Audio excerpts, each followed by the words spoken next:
Cuidar para a Apivida é muito mais do que um médico ou dentista perguntando o que você sente. É acompanhar você de perto, da prevenção ao tratamento. Por isso, procuramos conhecer bem cada cliente, para cuidar melhor de todos. Apivida, cuidar é para quem conhece. Como vai você? Eu, sinceramente, e os demais colegas aqui no Portal da Holanda, desejamos que nós estejamos iniciando essa conversa, uma conversa muito especial. Porque hoje nós recebemos uma das maiores autoridades, um dos maiores protagonistas do mundo da medicina da Amazônia, e não só isso, do próprio país, de todo o Brasil. Hoje eu recebo o Dr. Marcos Vinícius de Farias Guerra. O Dr. Marcos é uma personalidade muito conhecida, principalmente no âmbito da medicina que trata das doenças tropicais. E tem uma forte razão para isso, dentre outras, logicamente. O Dr. Marcos Guerra, ele é formado pela Universidade Federal do Amazonas, a UFAM, e com especialização em medicina tropical pela Universidade de Brasília, a UNB. Ele ocupa o cargo de diretor-presidente de um centro de excelência, um dos maiores centros de excelência do Brasil, que ele é diretor-presidente da Fundação de Medicina Tropical Dr. Heitor Vieira Dourado, e ele já ocupou cargos muito importantes aqui na cidade de Manaus, já teve inclusive atuando como professor e ocupou o cargo de vice-reitor de 1989 a 1992 e foi designado para exercer o cargo de coordenador geral de matrícula do curso de medicina. Ele participou como coordenador de residência médica da Universidade do Amazonas e, como nós podemos ver aqui, o Dr. Guerra tem um currículo e que eu diria, com toda a simplicidade que lhe caracteriza, um currículo invejável na área de medicina. E ele gentilmente atendeu o nosso convite para vir aqui na Hora do H, conversar com a gente sobre um assunto que, de certa maneira, tem preocupado algumas pessoas, né? Até pela maneira que esse tema foi entregue para a população. Eu estou falando da varíola dos macacos, que também toda a mídia está usando o termo monkeypox, e já o doutor Marcos Guerra vai explicar por que esse termo em inglês, né, a palavra em inglês, essa definição em inglês desse mal está tão atrelado à definição em portuguesa que é a varíola dos macacos. Então preste bem atenção, porque é um assunto novo, é um assunto desconhecido por muita gente, mas milhões de pessoas nunca ouviram falar desse mal, varíola de macacos, mas que agora está pipocando aí em toda a imprensa internacional, nacional, casos e notícias acerca desse mal. E o Dr. Guerra veio aqui hoje para nos dar todos os esclarecimentos pertinentes a este tema, a este assunto. Bom, vamos participar dessa conversa? Está pronto aí? Está pronta? Então vamos lá. Dr. Marcos Guerra, seja muito bem-vindo e que, mais uma vez, eu lhe digo o que eu já lhe disse. É realmente uma grande satisfação lhe receber aqui no estúdio de entrevista da Hora do H. Muito obrigado desde já. Boa tarde. Eu que agradeço também os elogios. A gente sabe a luta que teve ou que tem até hoje, né, para poder contribuir com esse estado que sofria de males importantes da área de doenças infecciosas. Infelizmente a gente vê durante o tempo que vem trabalhando diminuir os índices tanto de incidência quanto de mortalidade de várias das doenças infecciosas que por aqui graçam ou graçaram.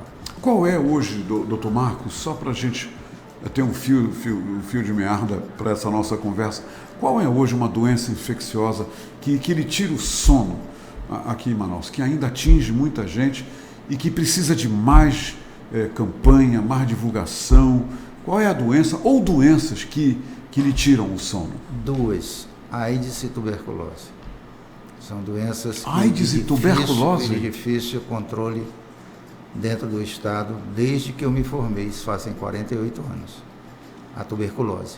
A AIDS é mais recente, né? Final da década de 80, mas ainda não houve assim um impacto sobre a incidência e principalmente quando elas se associam à infecção HIV e tuberculose. E o que causa essa preocupação no senhor? O que falta para a tuberculose continuar impactando dessa forma esse seu conceito? Olha, nós precisamos ter uma política de Estado mais consistente, com uma logística mais importante para descoberta precoce, para oferecer o tratamento integral, porque uma coisa é eu atender pela primeira vez e dar o primeiro lote de tratamento do paciente e depois não sequenciá-lo. Isso tem feito com que algumas pessoas venham a desenvolver bacilos resistentes àqueles medicamentos mais comuns e com isso eu transmito para outras pessoas e essas outras pessoas já chegam com o bacilo resistente para tratamento. Doutor Marcos, como é que as pessoas são infectadas pela tuberculose e nos cite, por favor, números que lhe deixam assim tão assustado? É grande o caso, o número de diagnósticos de tuberculose na cidade de Manaus? Sim, o Amazonas ocupa hoje o primeiro lugar em incidência de tuberculose. Sempre ficou entre os 3 primeiros e hoje é o primeiro lugar dos casos de tuberculose. É uma situação nova, não era assim, não era o primeiro? Não, nós sempre estivemos entre os 3 três primeiros. Ocupando o primeiro lugar. Se pioramos, né, porque ficamos nós, o Acre e o Rio de Janeiro. Com muitos casos de tuberculose. Muitos casos com pacientes infectados com droga resistente a drogas que nós comumente usamos no tratamento. E por que a gente, na sua opinião, doutor Marcos, a gente não tem visto, não tem tomado conhecimento de campanhas para prevenção, para que citem sintomas e que as pessoas se conscientizem que a tuberculose em Manaus é algo que salta aos olhos, é algo que é muito, muito, muito preocupante.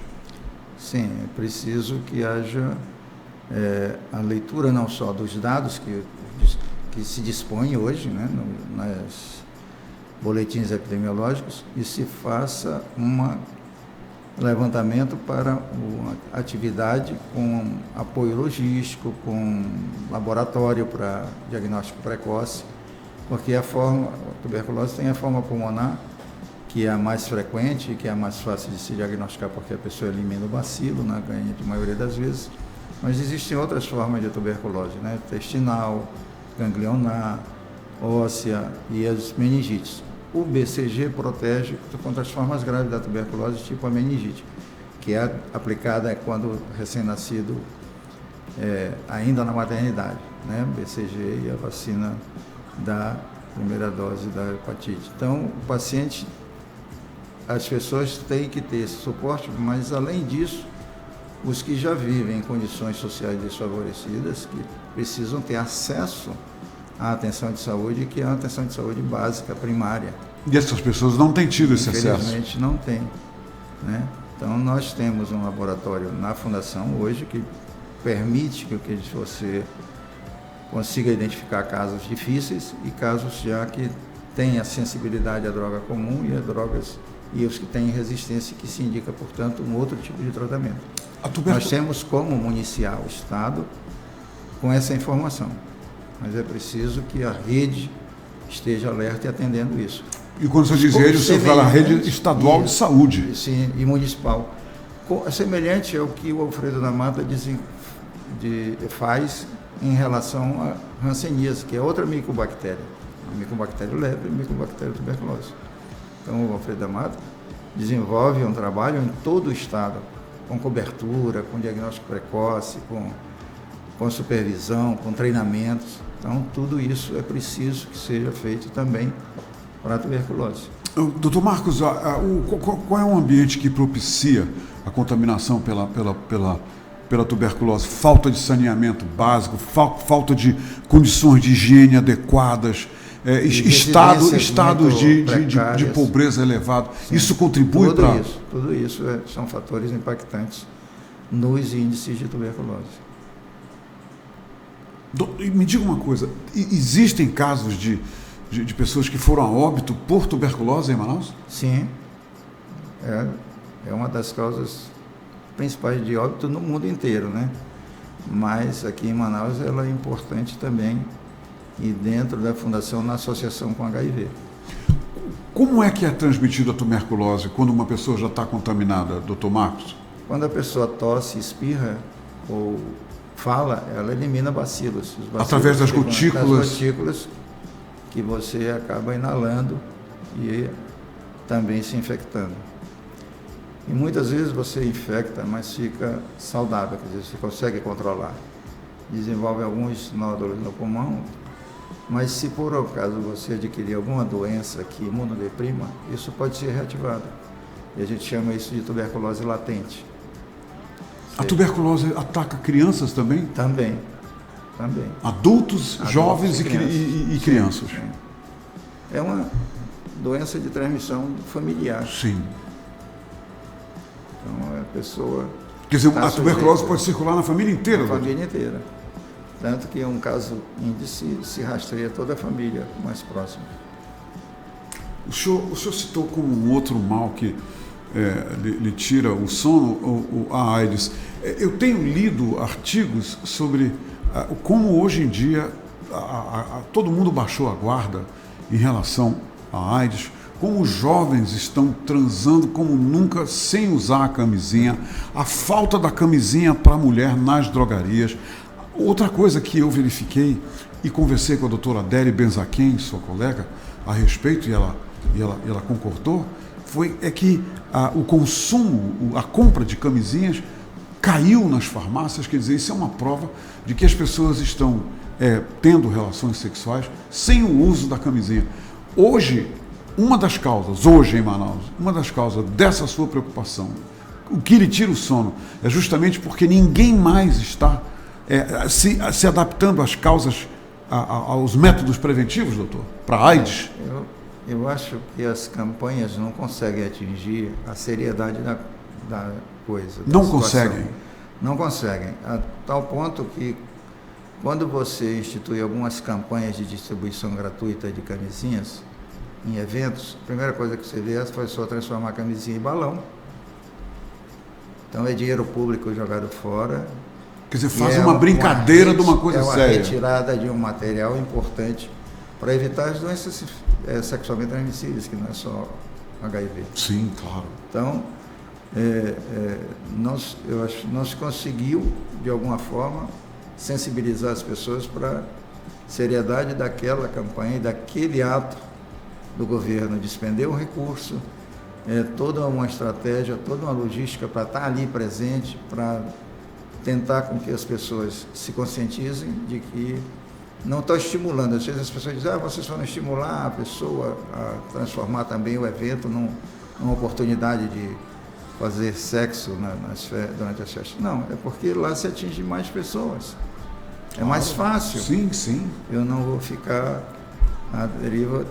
Existem essas campanhas porque algumas organizações ajudam, que vão para as boates, que vão para locais de coisa, que levam material instrutivo e levam também os preservativos, lubrificantes e tudo mais. Existe toda uma rede cuidando de fazer isso, mas não impactou de tal modo que... Para uma mudança de hábito.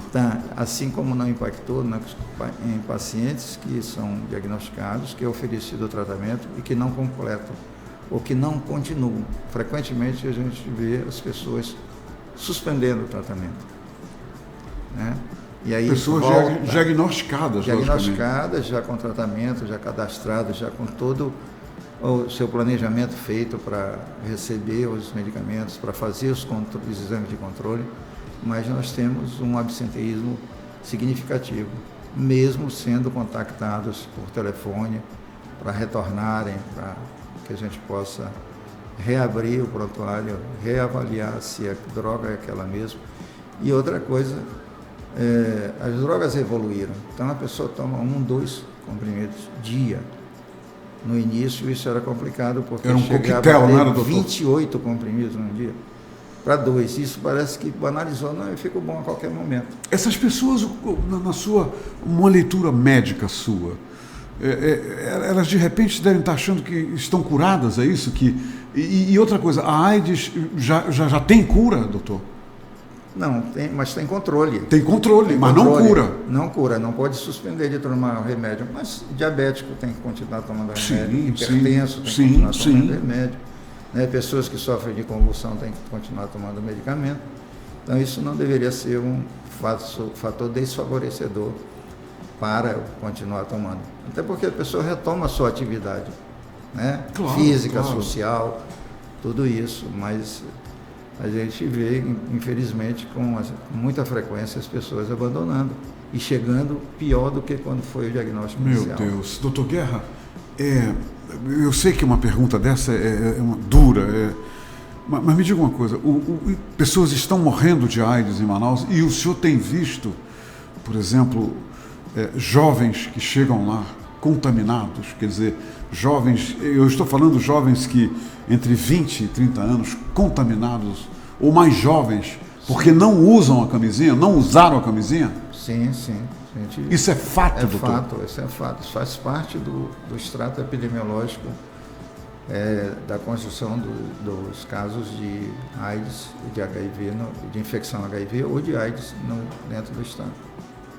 O senhor tem, assim, de cabeça, um número aproximado de pessoas que foram diagnosticadas em Manaus com AIDS, assim, um número... Eu não lhe disse que nós íamos falar sobre isso, eu estou aqui só lhe desafiando a lembrar. O Tropical tem registrado e atende 8.000 pacientes, mais de 8.000 pacientes. Isso sistematicamente? Sistematicamente. Só nós. 8.000 pessoas em Manaus, doutor, em Manaus. Sim, mas tem centralizadas por outras unidades de saúde. Sim, claro. Uns atendendo 600, outros 500, outros 200, mas nós temos 8.000. Nós temos pacientes muito bem, que poderiam ser exemplo, mas a gente não pode expor. Claro. Muito bom. Sim, muito bem. Ombreiam-se com a gente do ponto de vista físico, não tem nenhuma outra manifestação. Essas drogas dão pouco para efeito atualmente, antigamente modificava inclusive a tonalidade da pele, você sabia, mas hoje não. Então são pessoas que convivem perfeitamente bem e que podem fazer suas atividades e retornar ao seu trabalho. Todos os meses, doutor Marcos Guerra, lá no Hospital de Medicina Tropical, pessoas são diagnosticadas com o vírus da AIDS? Todos os dias. Todos os dias? Todos os dias. Meu Deus do céu. E por que, na sua opinião, doutor, nós não vemos uma campanha também sistemática, já que todo dia o senhor está lá com diagnósticos de contaminação pelo vírus da AIDS? Por que não existe uma campanha sistemática para ficar alertando a população? Porque, a bem da verdade, doutor Guerra, eu espero que o senhor concorde comigo, há muito tempo não se vê uma campanha que se refira, que tenha um direcionamento voltado para a contaminação pela AIDS. Olha, todas as campanhas foram abandonadas, até a do fumo, do câncer. Você não lembra que nós éramos impregnados da campanha contra o fumo por causa do câncer? Todas desapareceram. Tá aí, o senhor me tocou com uma coisa muito séria. Tudo foi abandonado, não, doutor? Todas desapareceram, do ponto de vista do impacto, de sensibilizar a população, de chamar para dentro do... Porque eu encaro a saúde como uma proteção social. Essa é a sua forma que o senhor encara a saúde? É uma arma de proteção social. E quando eu faço campanha preventiva, quando eu faço coleta de material preventivo para câncer, quando eu faço vacinações, eu estou oferecendo uma proteção social para a pessoa poder sobreviver e viver saudável. O senhor tem toda a razão. Então, esse é o aspecto que deve ser encarado quando você trabalha na área de saúde. Doutor Guerra, vamos agora para o outro lado da mesa falar desse assunto mais em voga agora. Está todo mundo falando, a imprensa nacional e internacional, sobre a tal varíola dos macacos. Me diga uma coisa. Primeiramente, vamos falar sobre a varíola humana. O senhor poderia nos contar um pouco do histórico da varíola humana? A varíola humana, ela foi definitivamente, né, retirada do quadro de saúde da medicina mundial, quer dizer, não existem mais casos de varíola humana em lugar nenhum? Não existe. Não existe. Desde 1977 foi o último caso. O último caso. Em 80 houve um acidente, né, mas foi acidente de laboratório. Né? Então, desde 80, a Organização Mundial de Saúde decretou a extinção o mundo inteiro da malária ou da varíola humana. Da varíola humana, né? Que a vacina era extremamente eficaz, né? Com proteção elevadíssima, então não houve mais. Varíola foi um dos 4 males da humanidade antiga, né? Que causaram epidemias grandes, que causaram muitas mortes. Qual eram os outros 3, doutor? HN1. HN1. De 18. Sim. Né? A peste. A peste negra, bubônica, né? Peste negra e cólera. E a cólera. E a varíola, né? Era a varíola, eram as 4. As recentes são outras, né? São os coronavírus. Exatamente. H1N1 que voltou. Agora me diga uma coisa, doutor. Não existe mais casos de varíola no mundo, mas a vacina ela não é comercializada, mas ela é guardada. Essa vacina, em caso de necessidade, ela existe ainda em algum lugar? As cepas para a produção de vacinas, se por acaso elas ressurgissem de uma forma natural, que você não soubesse onde estava guardado, ou de uma forma, às vezes, por terrorismo, guerra. Sim. Então guerra biológica, guerra né? biológica. Então são guardadas em laboratório de segurança máxima para que se possa produzir na medida que houver necessidade da produção de vacina da varíola humana, né? Isso é guardado em laboratórios nos Estados Unidos e na Rússia. Então são os dois países os que dois já países têm as coisas, que participam. Que tem essa guarda, sim. Guarda e tem essa responsabilidade, né? Um termo de responsabilidade da guarda dessas cepas. Existiram alguns em outros laboratórios, mas o que se oficialmente sabe são desses 2, né? É porque milhões de pessoas perderam vida durante as epidemias. Sem dúvida. Doutor Guerra, o senhor me contou uma história por telefone fantástica. A história que envolve o surgimento da varíola dos macacos. Eu vou só ler o fio de meada que o senhor me deu, eu vou citar. Isso tudo começou na África Central, depois 3 macacos foram levados para a Dinamarca. Prossiga daí, e qual é a verdadeira história que a gente precisa saber sobre o monkeypox? Por que esse nome varíola dos macacos? Esses macacos foram levados para servir de animais de laboratório. Na verdade, eles, quando chegaram infectados, exibiram as lesões muito semelhantes à varíola humana. E daí foram levados para que país da Europa? Para Dinamarca. Para Dinamarca. Em Copenhague, né? Laboratório em Copenhague. E daí foi denominado, porque identificou-se, não é tão difícil identificar o vírus da varíola, né?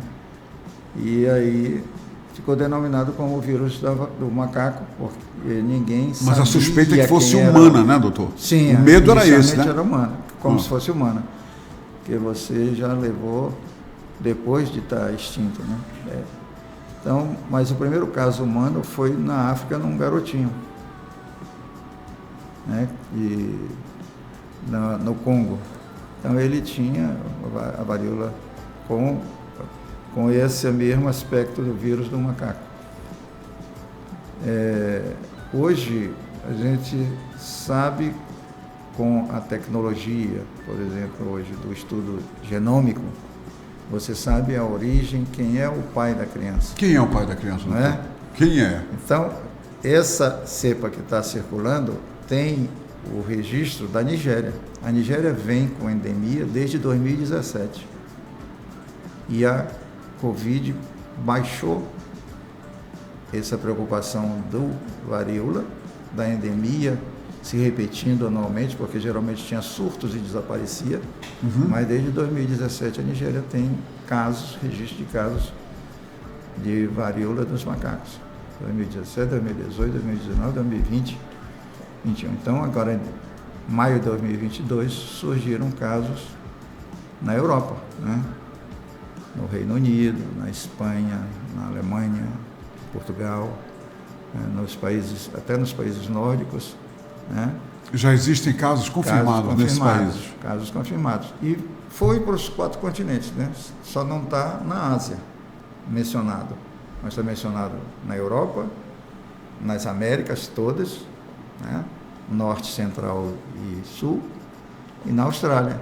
Antes de nós falarmos sobre Manaus, me diga uma coisa, o vetor, né? O hospedeiro da varíola dos macacos, são os macacos mesmo ou não? Se atribui a roedores, principalmente a esquilos. Né? Ratos também? Ratos, esquilos. Então foram os ratos ou esquilos que passaram para os macacos. Então a varíola não é dos macacos, na verdade são dos ratos e dos roedores. É o que se atribui aos roedores. Então eles podem ser os que mantêm a circulação do vírus sem ter a manifestação da doença. Sim. E transmitir para outros. Ou até porque eles podem ser alimentados, né? Existe a possibilidade de transmissão também por alimentos. Doutor Guerra, aqui no Brasil, até o dia 11, né, eu li em algum lugar que já haviam mais de 80 casos no Brasil identificados. Aí veio uma história que eu li aqui também em Manaus, e um jovem, o suspeita, né, de estar como um caso de varíola dos macacos, que estava sendo monitorado, inclusive pelo hospital, pela equipe médica do Hospital de Medicina Tropical. Nos fale desse caso em Manaus. Como é que está agora isso aí, hein, doutor? Esses casos são casos suspeitos, né? Então, os casos suspeitos são submetidos para confirmação a exames laboratoriais. Todos os casos no Brasil são suspeitos ou já existem casos confirmados? Já existem casos confirmados, né? E esse caso já foi eliminado. O de Manaus? Sim, ele não era caso, pois ele tinha um vínculo epidemiológico um pouco por ter sido convivido com pessoas que vieram da Europa, né? E logo depois desse período de convivência ter aparecido. Agora ele estava isolado, né, doutor Marcos? Ele estava isolado em casa, tudo. porque eram pequenas pústulas, eram pequenas. Pústulas são novas, né? Aquelas bolinhas. Só que lesões com pus. Sim, sim. Né? Então, se optou por esse processo de isolamento domiciliar, até que houvesse a resposta da coleta desse material. E agora os senhores tiveram a resposta recentemente? Sim. Não é o caso, não é varíola do macaco. Não é varíola do macaco. Manaus não tem nenhum caso. Hoje está isenta de casos. E não apareceu ninguém mais com lesões suspeitas que levantasse a hipótese de... Excelente notícia, né, doutor? Sim, tranquiliza muito, porque a gente pode direcionar os esforços para as outras doenças que de fato estão sendo problema para a gente. O senhor me falou que nos países da Europa existem, aliás, no país do mundo inteiro, mais de 8 mil casos confirmados. O que nós devemos fazer em Manaus, já que tivemos esse susto, né? Para se prevenir, há alguma maneira de se prevenir contra casos de varíola do macaco, doutor? A gente tem que ficar, na verdade, de sentinela, em alerta, né? Então,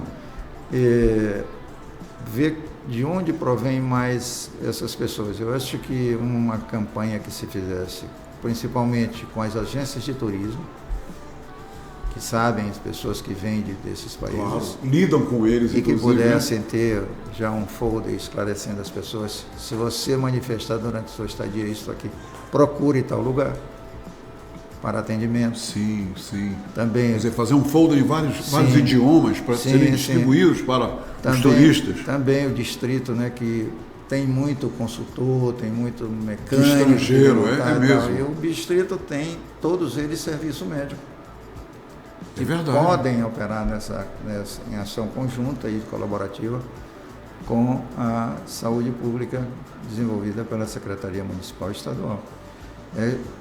usar todos os recursos que você tem em mãos. É uma questão de usar um pouco a cabeça ou a força de trabalho que está disponível.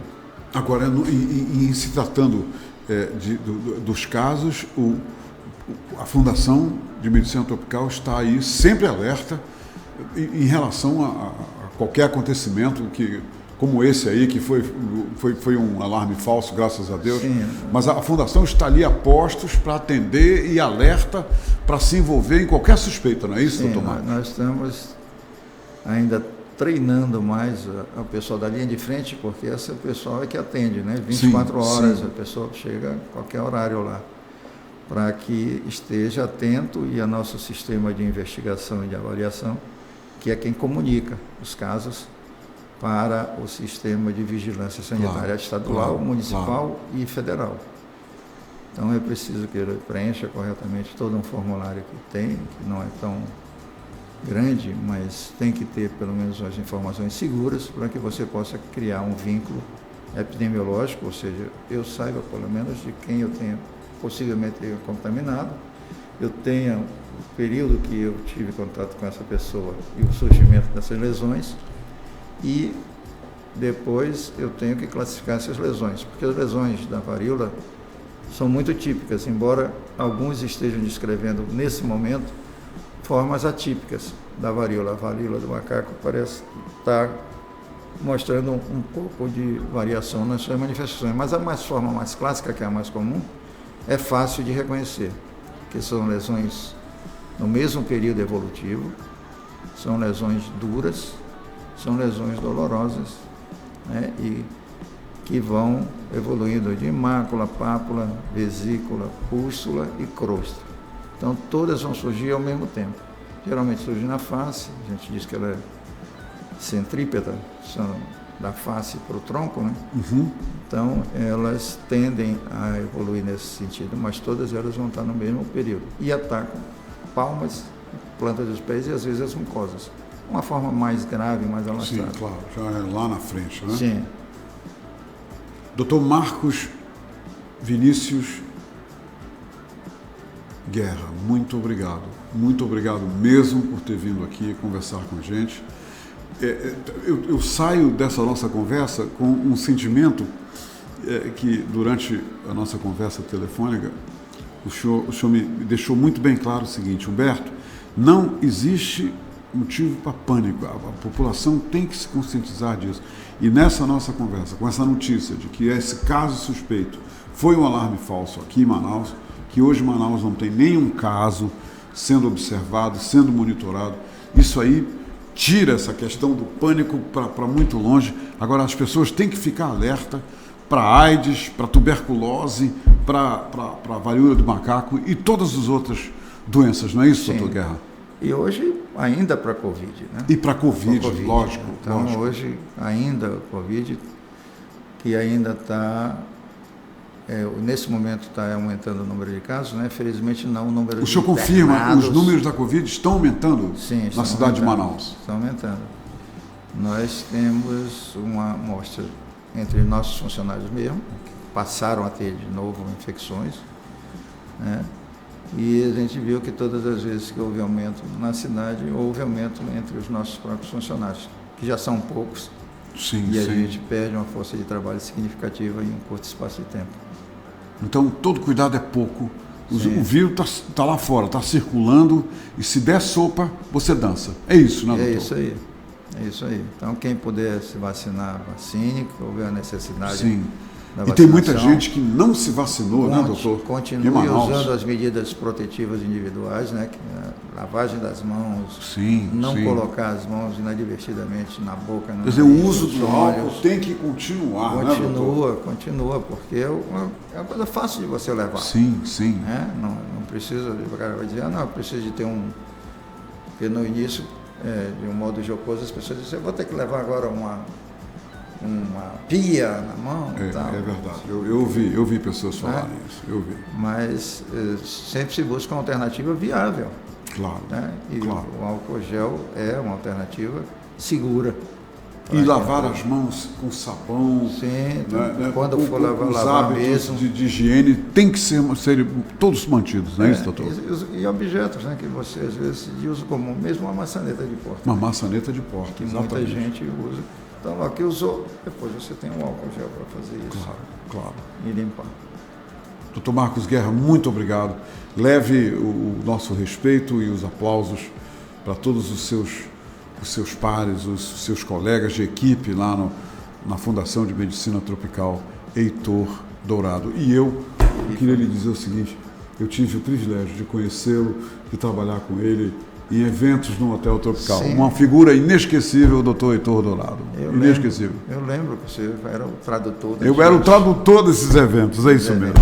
Tá Doutor certo. Guerra, muito obrigado Eu por ter vindo agradeço aqui. também. Muito obrigado. Espero ter contribuído. O senhor contribuiu e muito, pode ficar certo. Gente, por hoje é só. Amanhã, sexta-feira, nós voltaremos agora. Eu nem sei se o doutor Marcos sabe, mas amanhã é dia de falar sobre vinhos, falar sobre gastronomia. Nós vamos falar sobre coisa boa, cheirosa e gostosa aqui no programa. Vem aqui a Fernanda Chame, que representa mais de 600 rótulos de vinhos aqui em Manaus. O senhor acredita? E um local fantástico, onde tem banda de jazz, um local animado para todas as pessoas. Eu vou ver até se eu consigo. Olha, ele está perguntando onde é. Eu vou arrastar o doutor Guerra lá para a Adega Gran Cru, lá no Mundi, que vai ser amanhã à noite uma noite de jazz, uma noite fantástica, com grandes vinhos. Vocês ouviram ele dizer onde é, entendeu? Ele estava tentando falar só para mim e não conseguiu. Minha gente, até amanhã, tá bom? Vai ser muito legal amanhã também. Cuidar para a Apvida é muito mais do que um médico ou dentista perguntando o que você sente. É acompanhar você de perto, da prevenção ao tratamento. Por isso, procuramos conhecer bem cada cliente, para cuidar melhor de todos. Apvida, cuidar é para quem conhece.